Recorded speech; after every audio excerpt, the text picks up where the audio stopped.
The Lord God chose one moment of time out of all time, one place out of all places. Haran, the home of Abraham and his forefathers.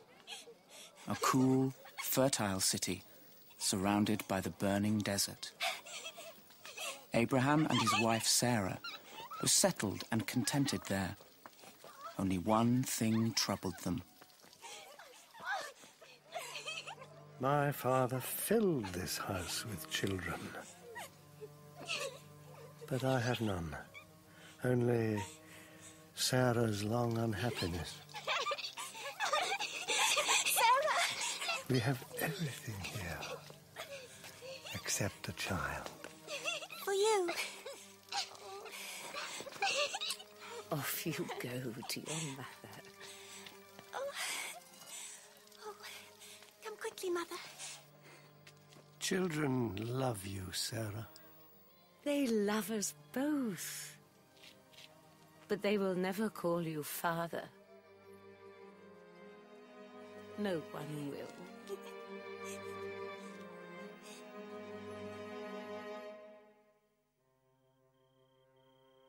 When we are dead, the moon will visit still. The tribes will leave their footprints in the sand. New cities will rise. And still, childless men will wonder what will fasten on their names when they have died. Abraham. Abraham. A voice on the dry wind? Who is it? I am the Lord, your God. The Lord? A God speaks to me? Leave this place. I have claimed a land for you. A land to die in? A land for your son to inherit. A son? For me and Sarah, it is too late for us. Uproot from the past. Begin afresh. I will take you where you belong.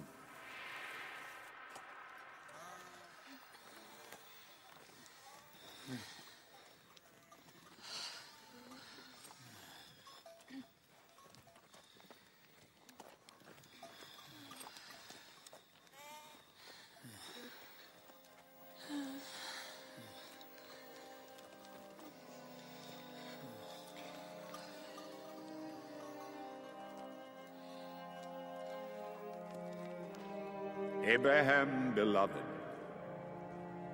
a tiny seed that will blossom into a nation, that will know me and love me. You will be father to my own people, and I will be their God forever.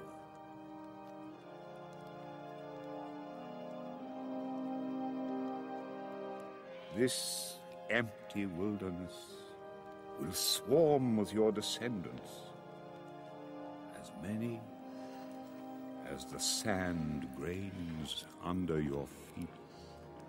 I can count million grains of sand, but no children. You know how we have yearned. It is too late for Sarah now. You will outnumber the stars in the sky, the dust on the earth. This land is yours. Abraham trusted God's promise, but under the pitiless sun, obedience was not easy, especially for his nephew, Lot. A place for men to starve and go mad. Is this the future you promised? Have we left our cushions, our cool walks, our gardens for this? Lot's right. Why have you led us to this bone-bare wilderness? Sarah, beloved, I have often been wrong, but now God has spoken. I choose as God chooses. We must let him know best. What was wrong with prosperity and comfort? Give me something to tell the sheep.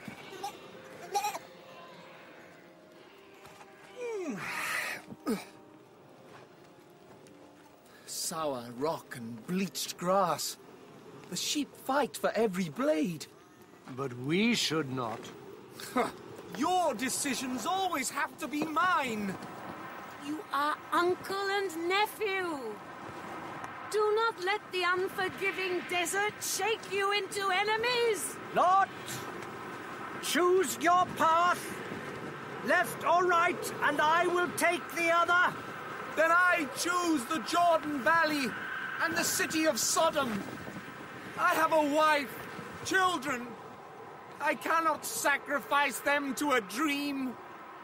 May you prosper! Sarah and I will go to Canaan. Lot has taken the valley, lush and green with wells, O Abraham. Canaan is withered and shriveled by the sun. But this land is holy. Our children will inherit it.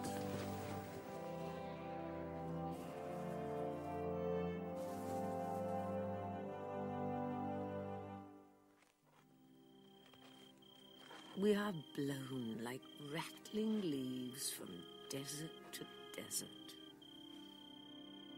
We must risk all that we love to find a greater safety in God's love. Sarah, He promised us a son. You know I could never bear a child, and yet you and your God taunt me with it. He has promised. He speaks to you of your descendants.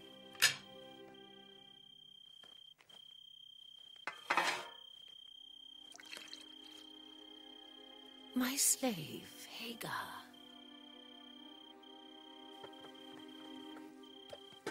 Is young, and she is kind.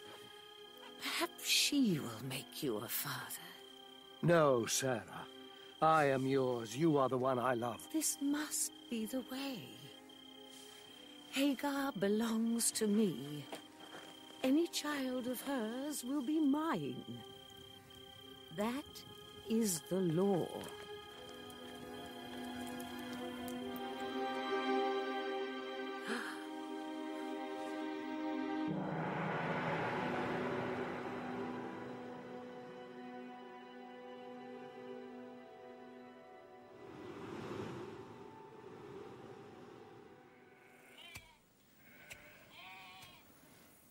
Hagar, are you tired? Have you done your work? What does it matter? I've certainly done yours. Oh, Oh no! I'm sorry! you dare to say that? Out! Get out! Hagar!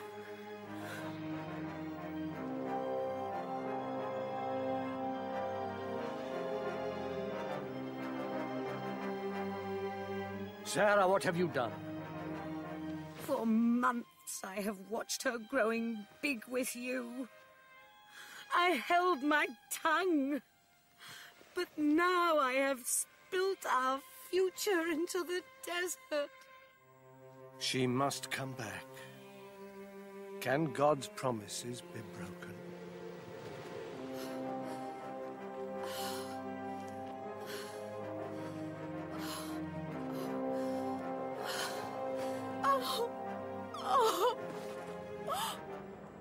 Hagar, return to Sarah. Do not be afraid. She will be kind. And you will bear a son, who will grow to be a man, fierce and passionate, and one who will stir passions. Ishmael will be the father of a great nation.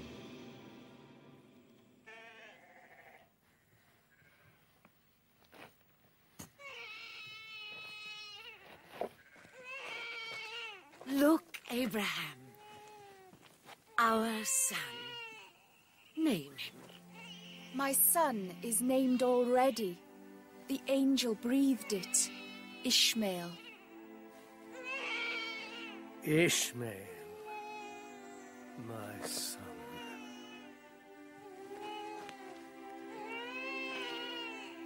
And is God's promise woven on this tiny frame?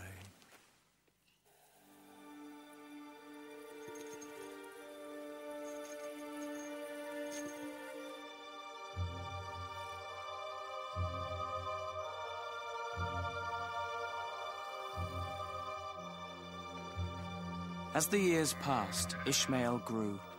He was strong and skillful with the bow, and he was loved.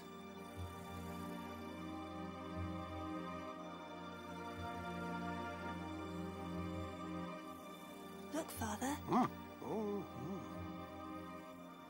Yet still Abraham clung to the promise that Sarah herself would bear him a son.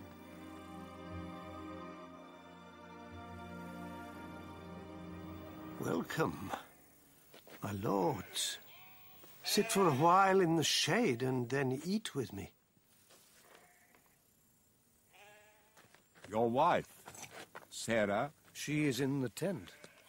I shall come again with springtime, Abraham. Sarah shall bear you a son. He will live to be a father to God's people. A son? Who taunts me now? My body is old. Too late. Why laughter, Sarah? Is anything impossible for God? What laughter? Sarah, I hear beyond silence to the meaning of silence. Listen. Time is mine to speed or slacken. I twist it for you. You shall have the son I promised. Call him Isaac.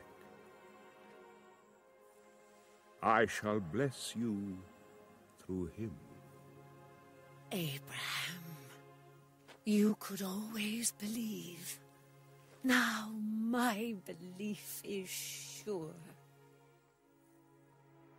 I have chosen you, and to my chosen I reveal secrets. Sodom and Gomorrah rot and reek of sin. Now is the time for the fire of cleansing. Lord, he is in Sodom, and fire cannot make choices. Lord, will you destroy a city that contains 50 who love you?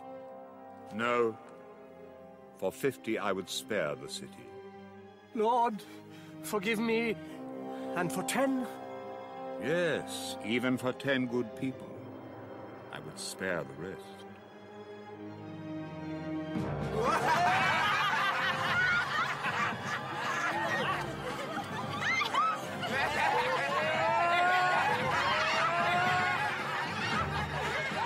The corruption of Sodom had risen like a tide, crept to the outskirts of the city, and was now lapping at the steps of Lot's home.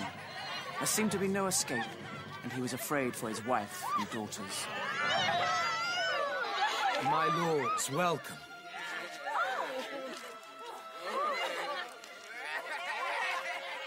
Ask me what you will.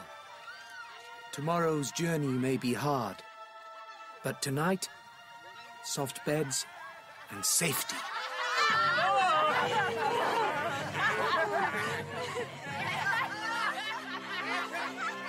Lot, bring everyone you care for. This city tilts at the edge of darkness. Its death is folded in our wings. Fly from the city. Run from your graves. Run. But do not look back. Not once.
will be a brother, won't it?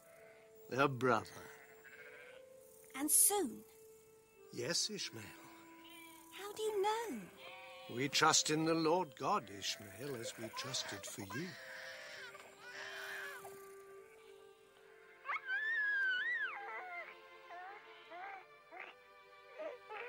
Oh, Isaac. God named you laughter, and you have brought it back to life.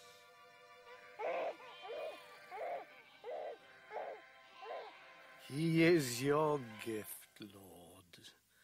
Your miracle.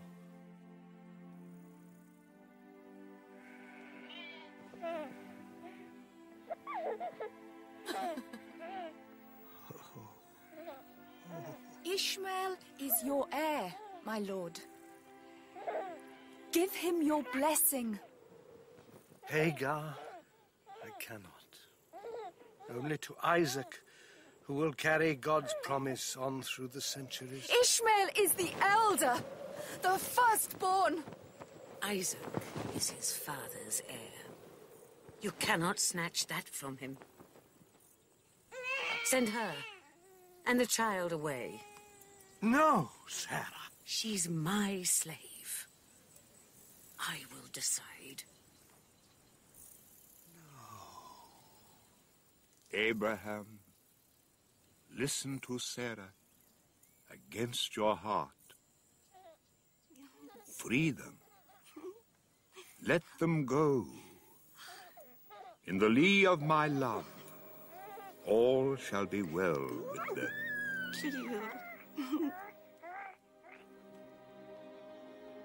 Hagar, do not be afraid. No journey leads beyond the lamp of God, and Ishmael, your son, will seal the future with his name.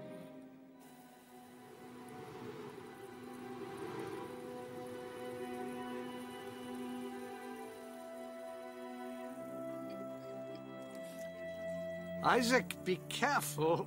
Camels are frightened as easily as fathers. Mother! Mother! Look at me!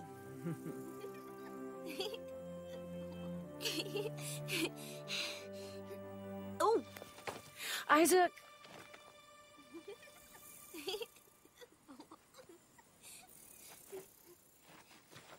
Abraham. Abraham. I am here, Lord. Your son, Isaac, you longed for and loved. Take him and sacrifice him to me. A burnt offering. No. Not Isaac. No.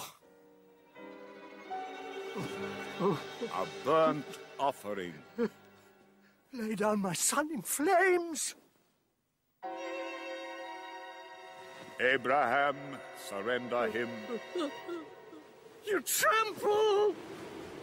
You tear me, Lord. Take anything.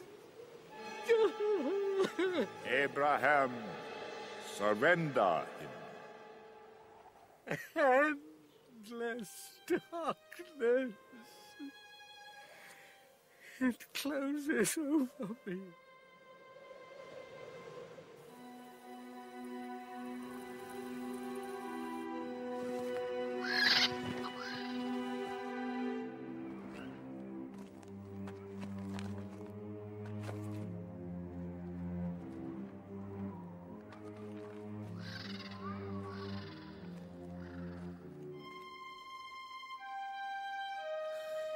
Abraham.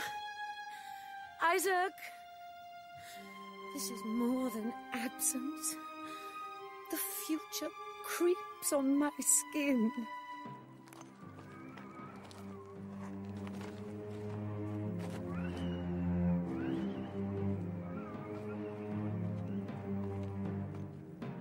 Some fear is kicking in me like a child.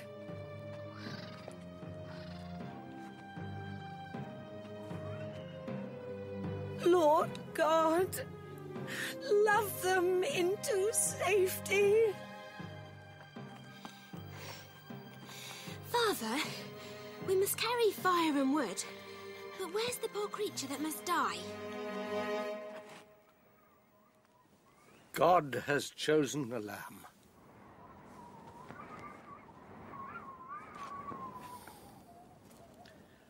Isaac, listen and forgive. Am I the lamb the Lord God chooses? Am I a trouble to him? It is the Lord's command.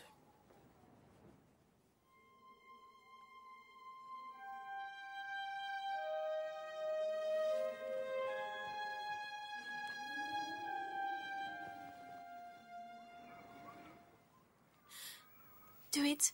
Quickly. I am afraid.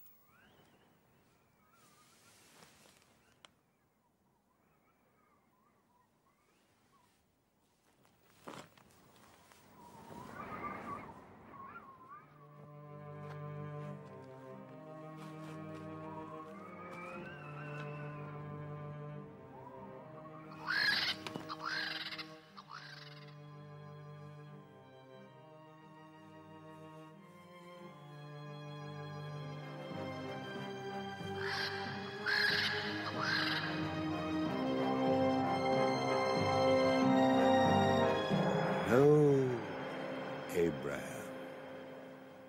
The boy is not demanded. Only the faith that would give him up. Take him and walk into the sunlight of your God.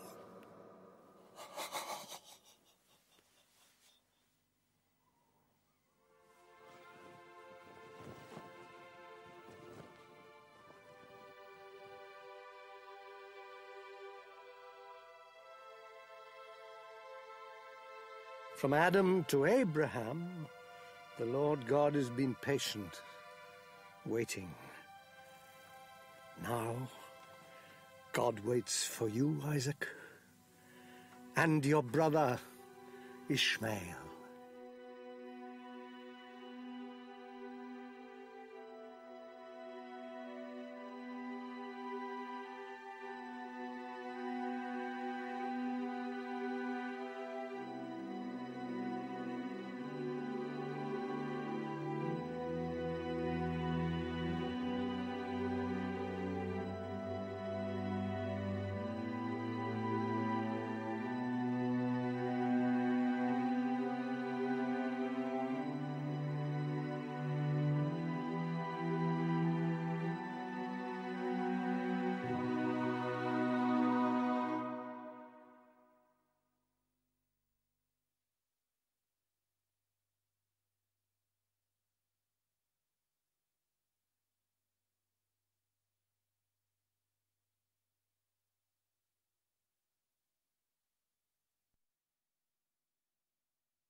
Aunt Serena, I want to tell you something. Yes, child? Well, there's something funny going on in school. I don't know what, but something. Land's sakes, Nancy, tell me all about it. Well, the kids at school don't pay any attention to me anymore. What? They go off in little groups and leave me standing all alone. And if I go over where they are, they walk away and leave me standing there all alone. But why? Well, they snub me. That's what they're doing. And I don't know why. They've always liked me before. But this year they don't. Well, have you done something to make them mad at you? I don't think so, Aunt Serena. At least I can't think of anything I've done. Suddenly they just decided they don't like me. Even Mary snubs me. The very idea. Well, what you going to do about it, child? I'm not going to do anything except try and find out why.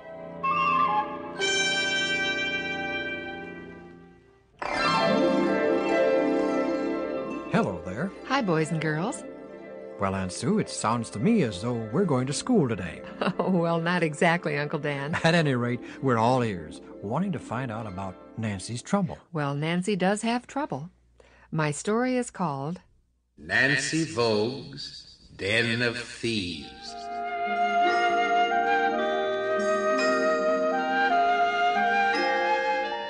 Nancy Vogue has confided in her Aunt Serena that all her schoolmates, even her best friend Mary, have been snubbing her lately. So far, Nancy has been unable to figure out just why she is being treated so badly. Mary, Yes? will you tell me something? Maybe. Maybe not. I don't know. You're still my friend, aren't you? Oh, is that all you want to know? Of course I'm still your friend. Well, it isn't all I want to know. Oh? But are you my friend? Yes, of course.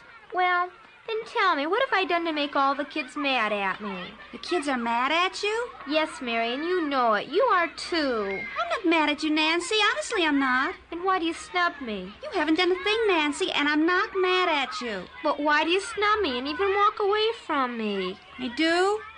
Yes, you do, and you know it. Why? What's wrong? Nothing. There is too something wrong. I've got to go, Nancy. You're snubbing me right now, trying to. You've been looking around as if you didn't want anyone to see you talking to me. Why? I do have to go, Nancy.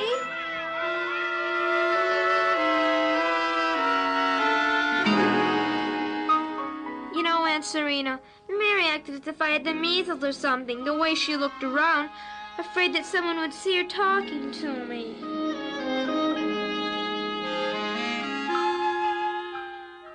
Philip Morgan, why don't you tell me what's wrong at school?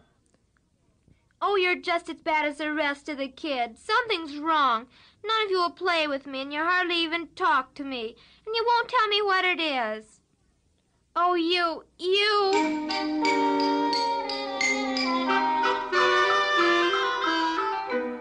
Hello, Nancy. Hello. Is something wrong, Nancy? Are you sick? I'm all right. Well, then you must be worried. Are you? Well, I guess you could say I'm worried. Is it... Well, it's about the way the kids treat you, isn't it? Well, yes, it is, Mary. It's awful being the odd person on the playground. If it's something I've done, I do wish someone would tell me. Oh, it isn't, Nancy. Honestly, it isn't. Well, what is it? Oh, I hate to tell you this, Nancy. Well, in fact, I'm afraid to tell you. Afraid of what? Well, Nancy, there's a club in school.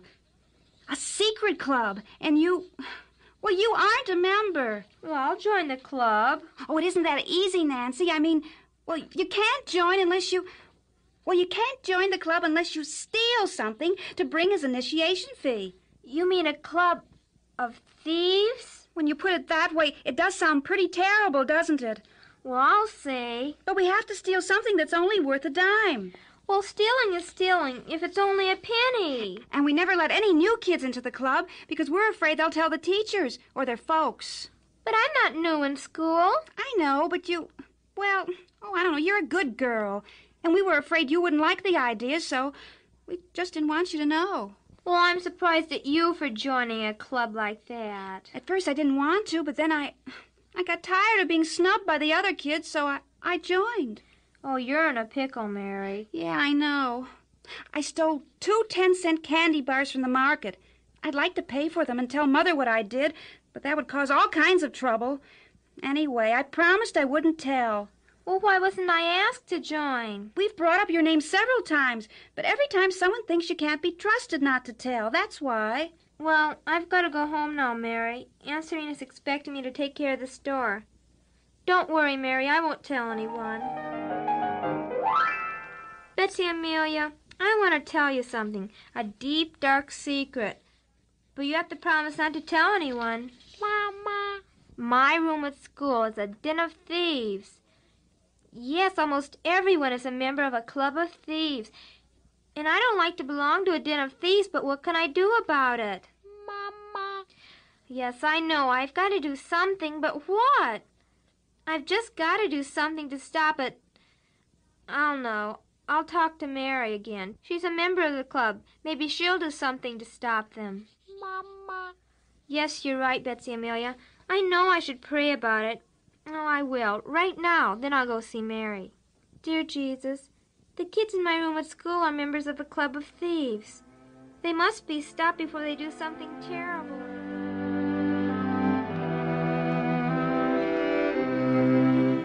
And so, Mary, I thought I'd talk to you and see if you couldn't do something to stop the kids. What can I do?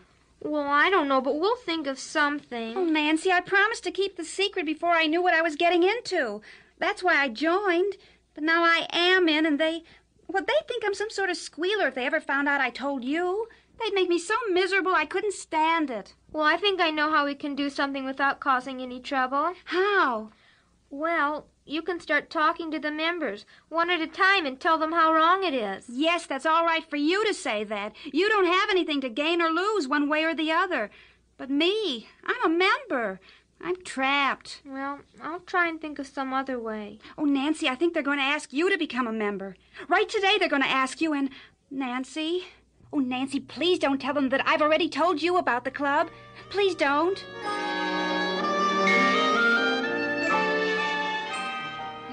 Nancy, wait up. I gotta talk to you. Oh, hi, Philip. We kids have our room has a club, a super secret club. We want you to join. What kind of a club is it? Do you want to join or not? You really want me to join? Yeah, we took a vote. Well, let me think about it. I'll let you know at noon.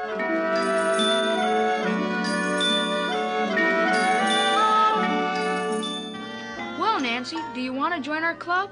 You won't tell me about the club before I join? No. All right, Philip, I'll join. You should have seen Mary's face when I told her I was going to join the club. Mama. Why, did I join the club? Well, I haven't yet. Philip's coming in here just a few minutes to tell me how to join it. Then, well, I'll be in on the secret. Then maybe I can do something to break it up. I hope. I told Mary she should do something. Well, now it's up to me. Mama. You think it's dishonest to tell them that I join and then not join? No, I'm going to tell Philip when he comes that I... Oh, here he comes now. You just watch me and listen and see how I handle it. Hi, Philip. Well, Nancy, I came to tell you what you have to do to join the club. Yeah, I know. Well,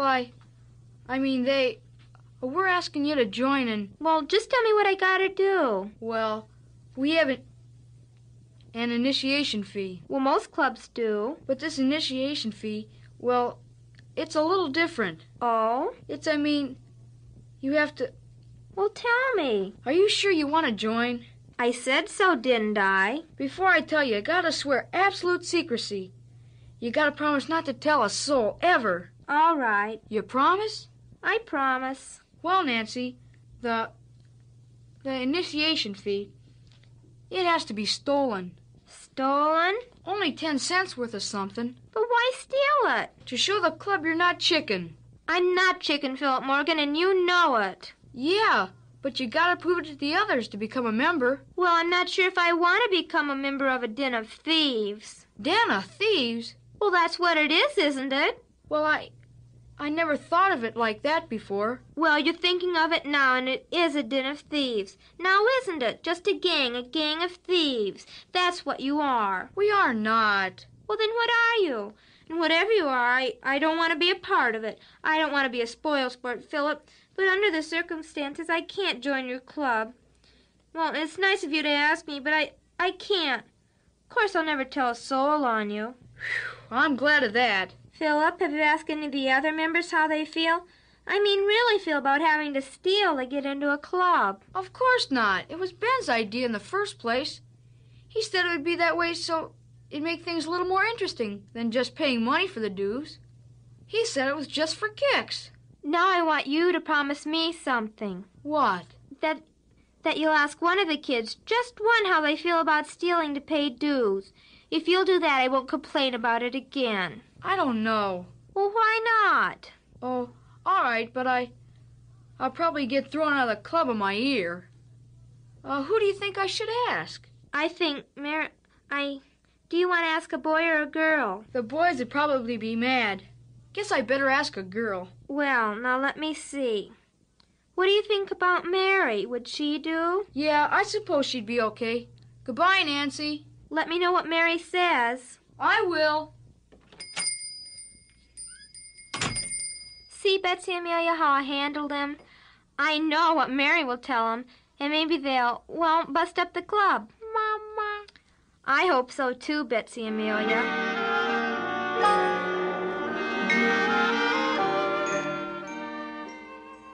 And then when he asked you what you thought of it, what'd you say, Mary? First, I was afraid to say anything. But I decided I'd rather be out of the club and lonely than be dishonest. So I told him the truth. We talked quite a while and decided that each of us would talk to one more person and see what they thought about it.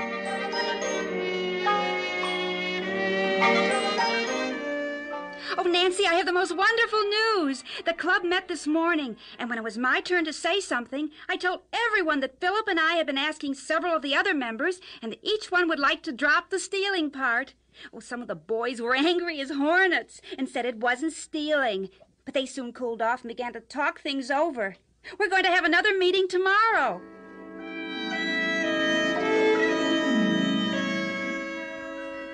How'd your meeting make out, Mary? Oh, wonderful, Nancy. We took a vote on how initiation fees are to be paid.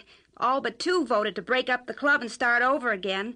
We each promised we'd make up for the things we stole. I went to the market and I told the man what I'd done. I paid him for the candy, but I didn't tell him why I had stolen because I thought it might make it bad for the others. He said he was proud of me. I am too, Mary. Oh, I feel so much better now. Honesty does pay, Nancy.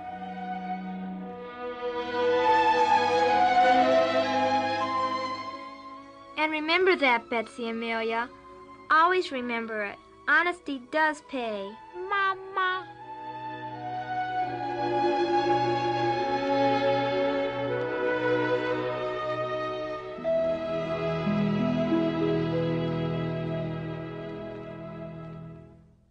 A wonderful story. And now, boys and girls, we're going to hear a really different story, as told by Aunt Sue, called John Goes Seal Hunting.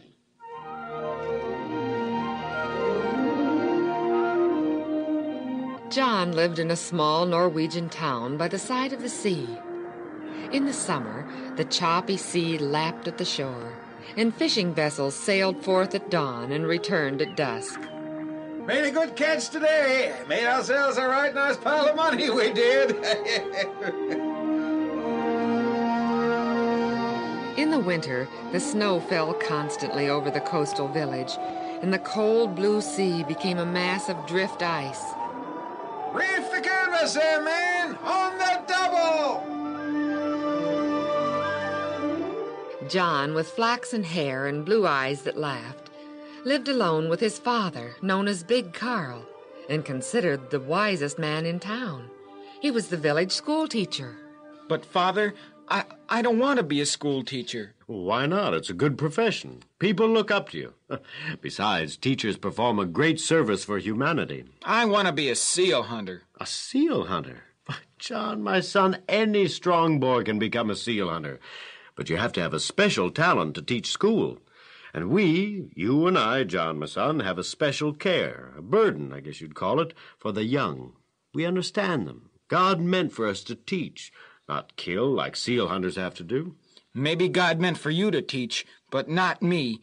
I'm supposed to become a seal hunter. Else why would I feel such a hankering to go? You're just a restless, nervous boy. I'm anxious to do something. Hunt seal. Do something big. Remember how successful you were teaching little Klaus to read when I couldn't? I'd given him up, and you taught him. But, Father, I don't like to teach. I won't be happy teaching. I want to be a seal hunter.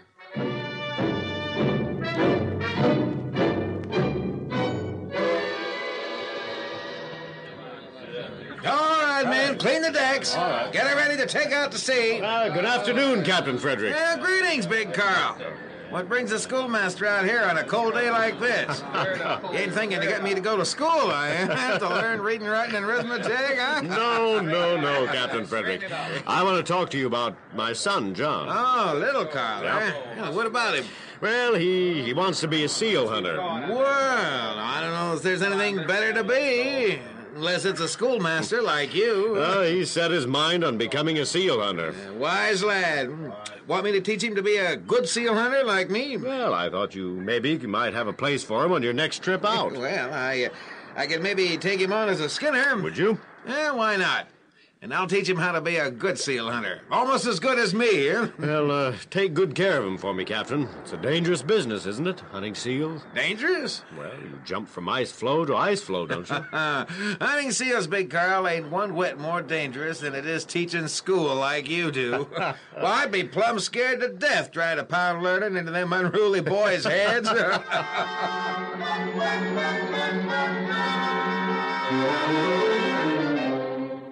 I'm going hunting with Captain Fredericks? Hunting seals? As a skinner, yes. When? Well, it'll be several days. But you're to go down tomorrow morning and help them rig the ship and load provisions.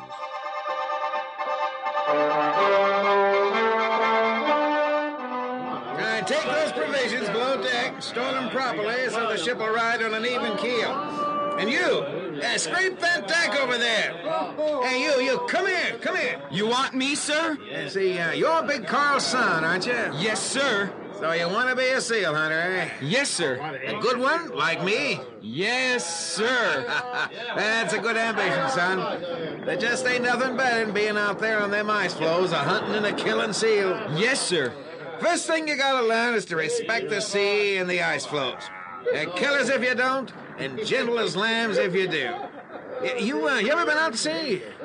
Well, no, sir. You likely as not get seasick the first trip out, but you'll survive, I think. Now get up there in the ship and help the men. Yes, sir.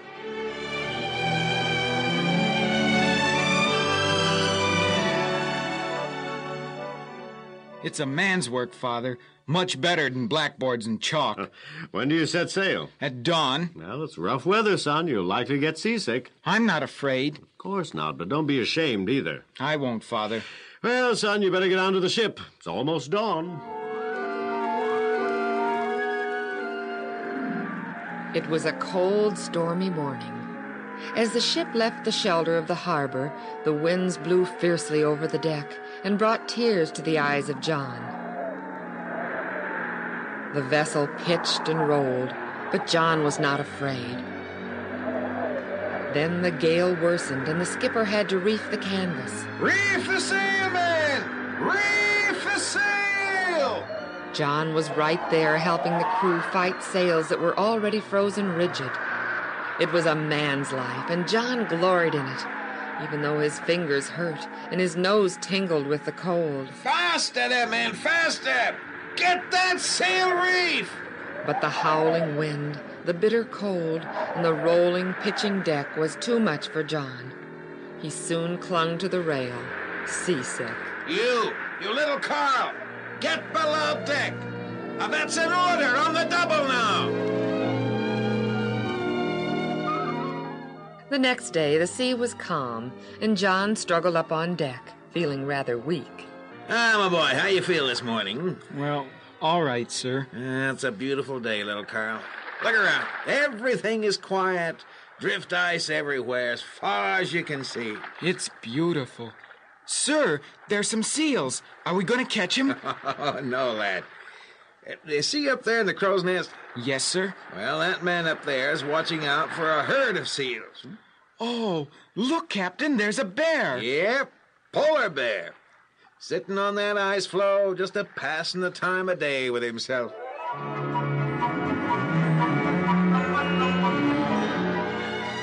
John watched everything. His eyes squinted against the glare of the ice.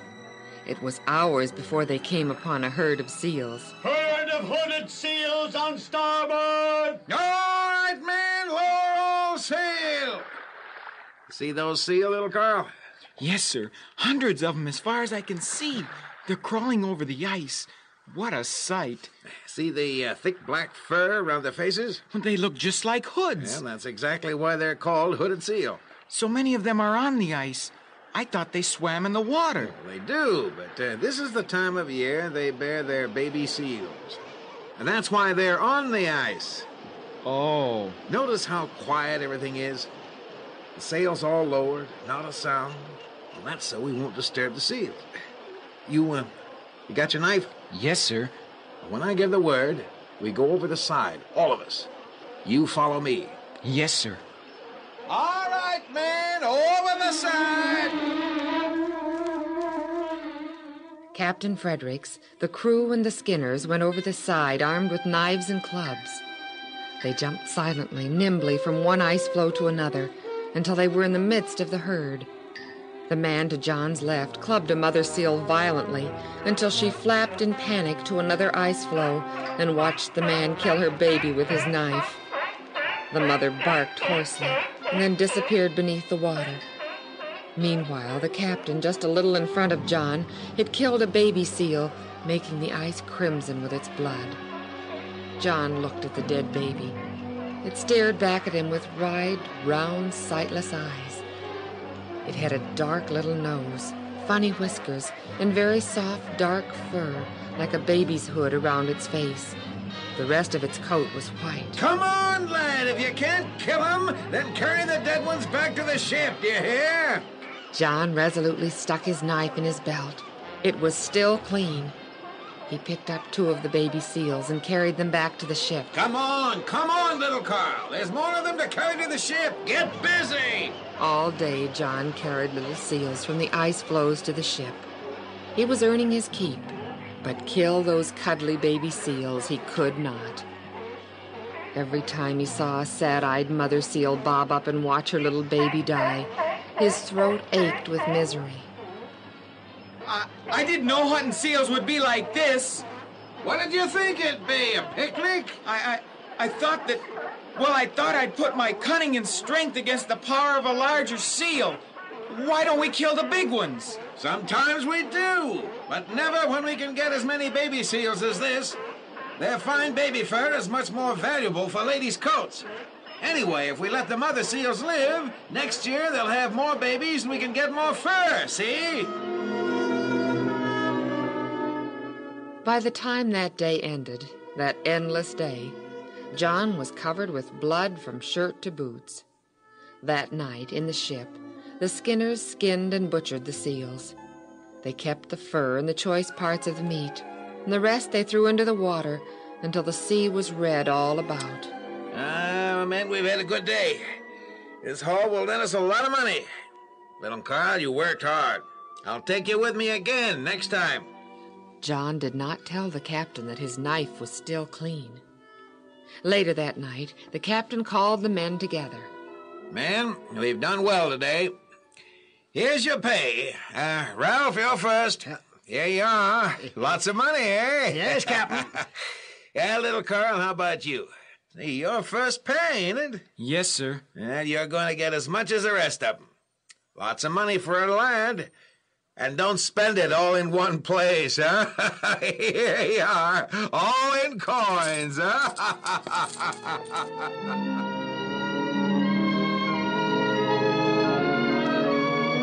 The next day, the ship sailed into port.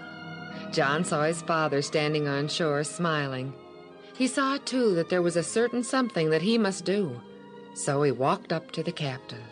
Captain, sir? Yes, my lad? Well, that is... Well, I won't be going with you on your next trip. You won't, eh?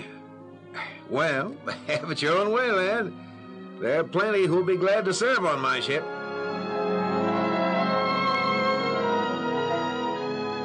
Hello, son. You're back safe and sound. Yes, sir. Did you have a good trip? No, Father. From the looks of you, you must have caught a lot of seals. We did, but... Oh, Father, you were right. God didn't intend for me to kill. I'm not going back. See, my knife is still clean. I couldn't use it. I've decided that I'd rather be a school teacher and help others than a seal hunter and kill.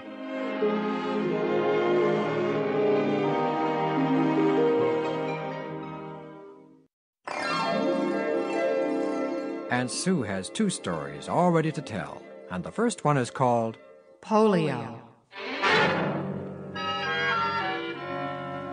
Doctor, our son.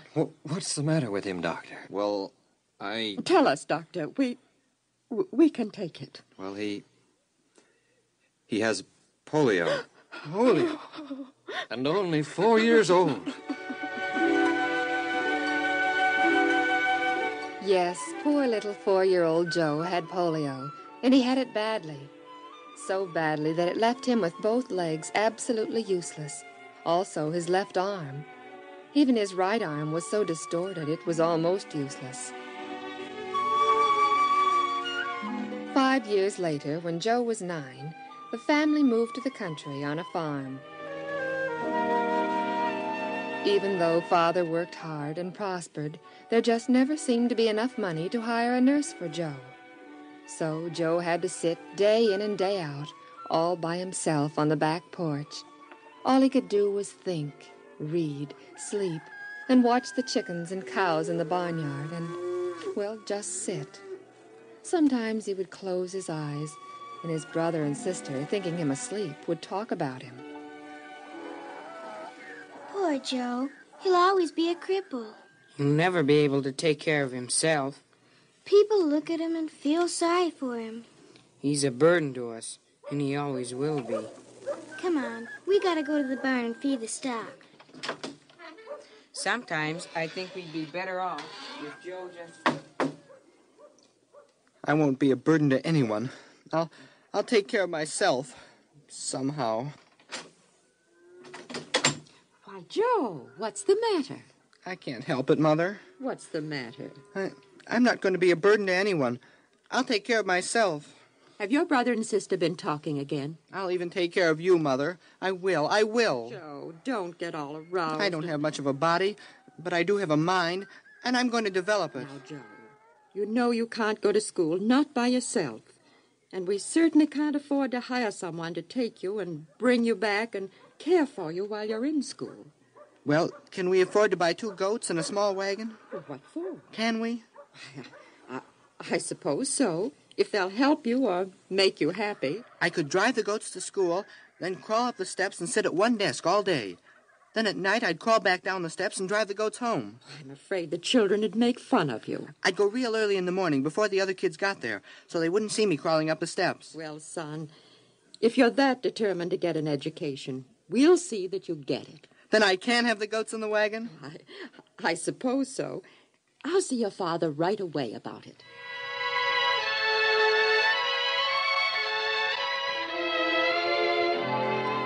Well, son, how are you getting along in school?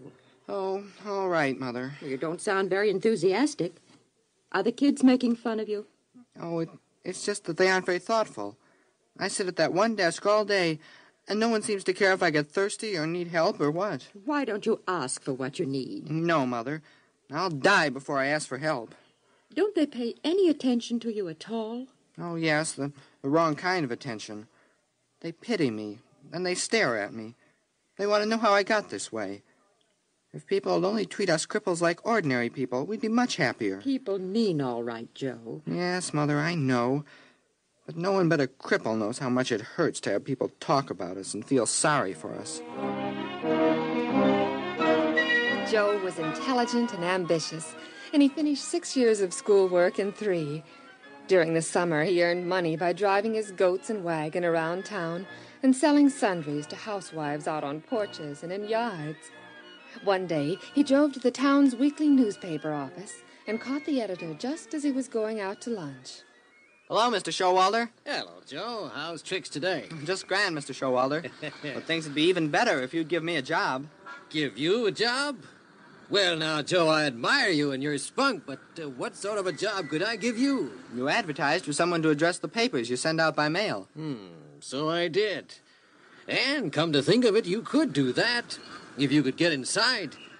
But see those steps there, Joe? You couldn't get up and down them. I wouldn't need to, Mr. Showalter. The ground slants up towards the back of the building. Back there, the ground's on a level with the window, and I could drive up to it, slip through the window, and into a chair.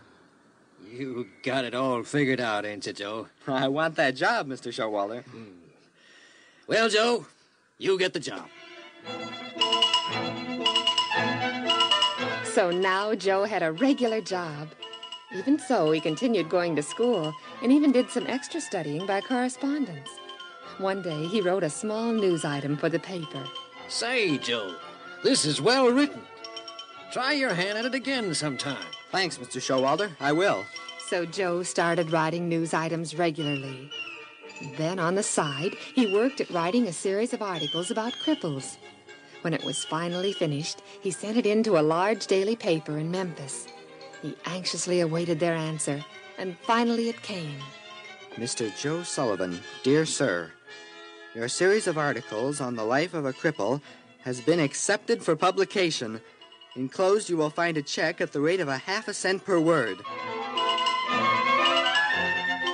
Shortly after that, Joe finished high school. When he was 19, the editor of the Gazette died, and Joe took over the mortgage on the paper and thus became the owner and editor of the local paper. Soon the town was in the midst of electing a new mayor. Young Joe entered the race. His team of goats became a familiar sight at rallies and mass meetings. From the confines of that little wagon behind the goats, young Joe made his campaign speeches. And so, ladies and gentlemen, if elected mayor, I promise to give you a clean, just, and honest administration. I promise that, as mayor, I will do all in my power to make this town a place we can all be justly proud of.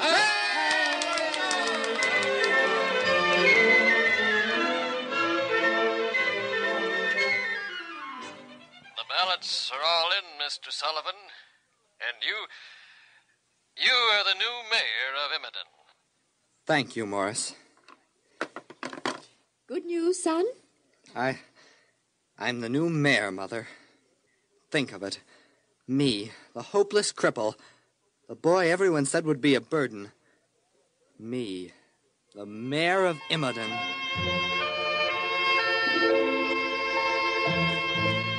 Six months later, Joe's mother died, and Joe was left alone. 2 years later... Well, Mr. Sullivan, Emmerdon has prospered under you as a mayor. And now it's time for another election. I have your permission, I presume, to again enter your name as a candidate? No, Morris, I don't think so. You don't want to be mayor for another term? No, it isn't that I don't want to be mayor. It's just that somehow I feel that being mayor isn't my calling. I want to go on to other, perhaps better, bigger things. Well, suit yourself, Mr. Sullivan. I have an offer to become the publicity agent for the Harbor Springs Chamber of Commerce. Publicity agent? Well, that isn't nearly as important as being mayor. I know, but it will add to my experience and circle of friends.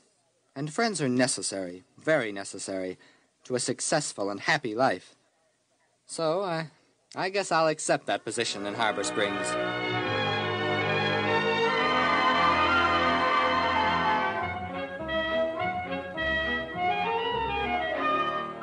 Yes, Joe, you wish to talk with me?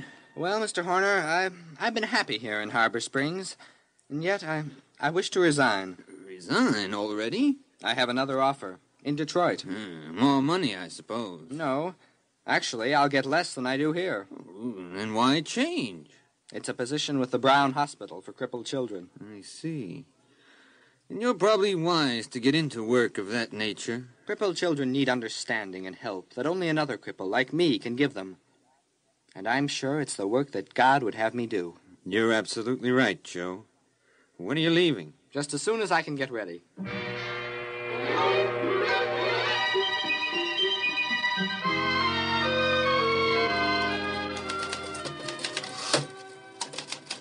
Buckley?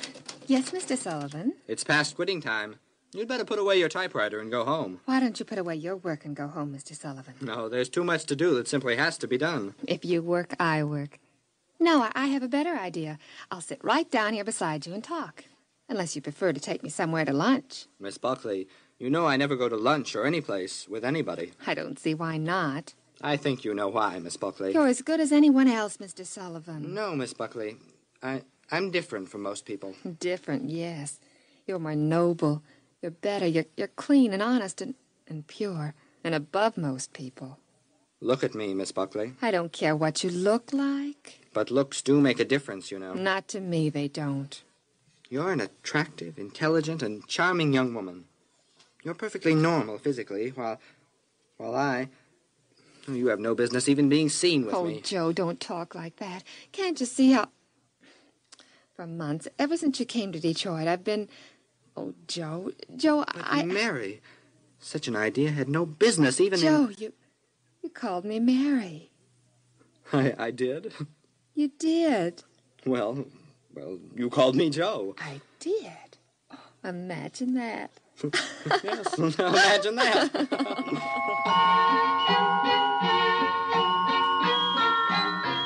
Joe, fearful that Mary's attraction for him was the result of impulse and pity, allowed their engagement to run along for 3 years. Then they were married. And a happy marriage it was, too.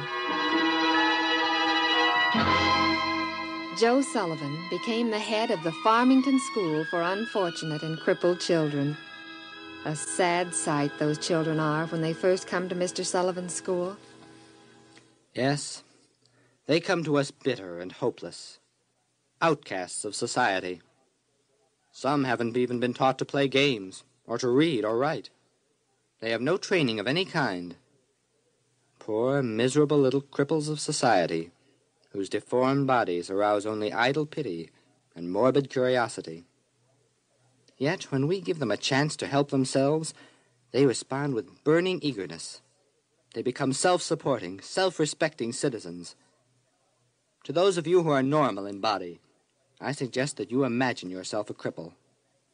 Then, and only then, may you be able to find some way to be really kind to handicapped people, some way to be fair and honest with them, giving them a real chance in life.